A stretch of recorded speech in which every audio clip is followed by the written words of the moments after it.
Hey y'all, welcome to Finding God with Phoenix. I'm your host, Phoenix Rising. Today we're going to discuss a very important question. Is God female? And what is the divine feminine? These are very important questions. And there's a lot of names for the divine feminine. And you need to know who she is, all right? So I want you to get your pen and papers ready because I want you to research your own research that I've pulled up for you and highlighted for you, because I'm a person who wants you to get the facts for yourself. Simple Google searches will tell you that these women are the mother of all gods. Nobody gave birth to them. They have different names, but they all have the same characteristics because they all represent the one divine Mother God. She's listed as the Holy Spirit and so many other names, but look them all up. Get the information for yourself.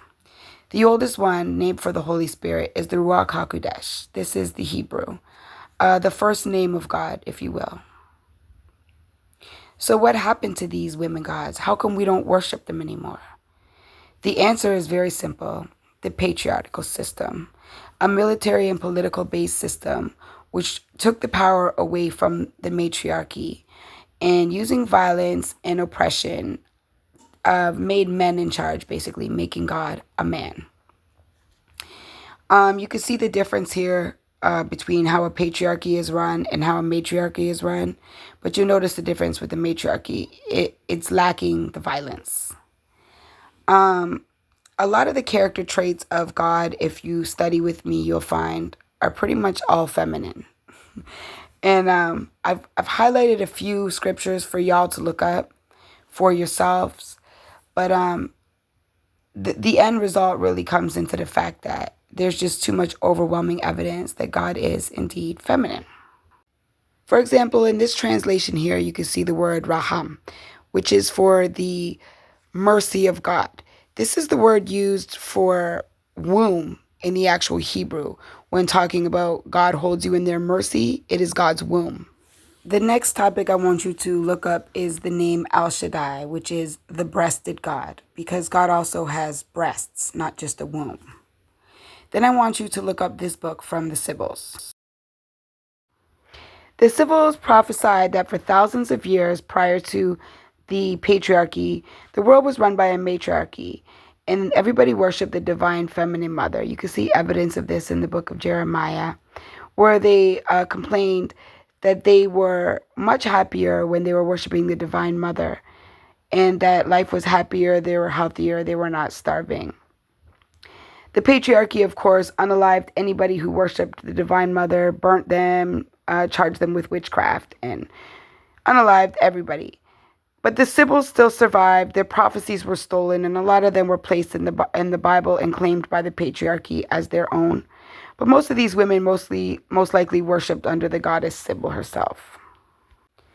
Please pause to read, write down, take notes, study yourself to show yourself approved unto God. It is so important that you study yourself. Now, I know they tell us that we needed male prophets because women were not intelligent enough, but that's just simply not the case, as we can see here. Women are extremely intelligent. In fact, statistically proven, science proves that women are more intelligent. So if God was going to be a male or a female, it would likely be a female. So then, of course, they lay the claim that God made man first. And so therefore, God must be a man and women should submit to men because God made men first.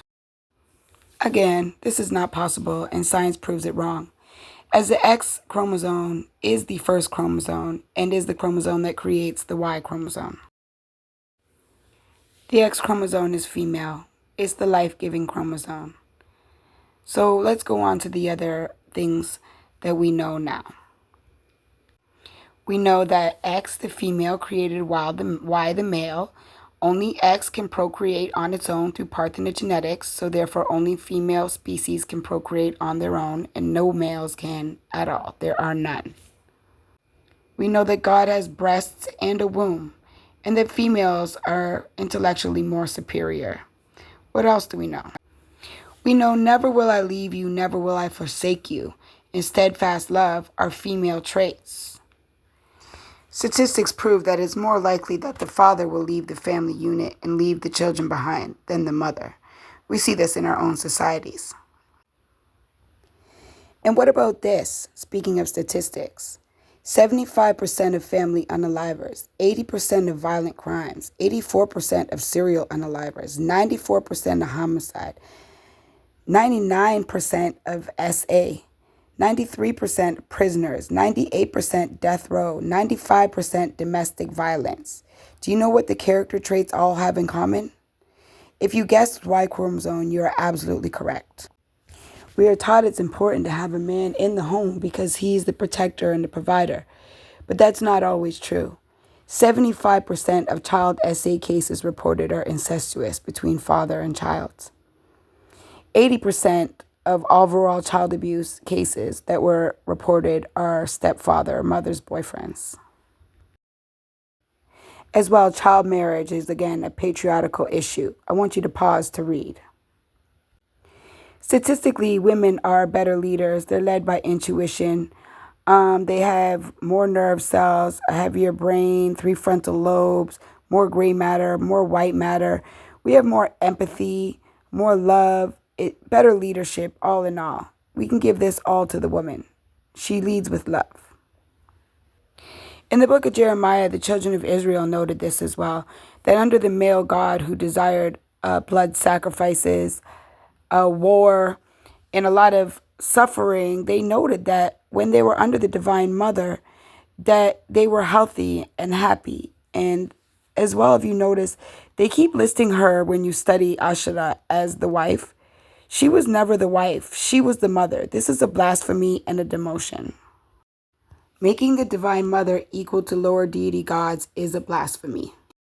She was in no way equal to any of these gods, these male gods that we were worshiping. She was higher than. She is the Holy Spirit. She is the mother. Pause to read. Blasphemy of the Holy Spirit is the unforgivable sin. There is no God beside the Most High God. And you can find this in the scriptures where Jesus talks about it when they asked what the only unforgivable sin is. We know that the Holy Spirit is the Most High God, and she is feminine. You could Google search that for yourself. The Sabbath is dedicated to her, the Queen of Heaven. Everyone in the world worshipped a female god. But due to greed and power, the patriarchy took over, replacing the divine feminine, the Holy Mother, with the male god, unaliving, burning, and accusing anybody who worshipped under her for witchcraft. The divine feminine allowed this because of what we call weaponized love, knowing that she would not unalive her sons and rather sacrificed herself. She allowed them to get this power. The patriarchy, with their new powers, fueled with ego, pride, and greed, dominated the world, violating humanity, especially women. The result being all of the damage and abuse in the world today as we look around. The genocides, the wars, the starvation, the child marriage, the child abuse. None of this was happening under the Divine Mother. But she will return. As was in the beginning, so she will be in the end. She is the beginning and the end, the Alpha and the Omega. She is the Divine Feminine. Be blessed, y'all.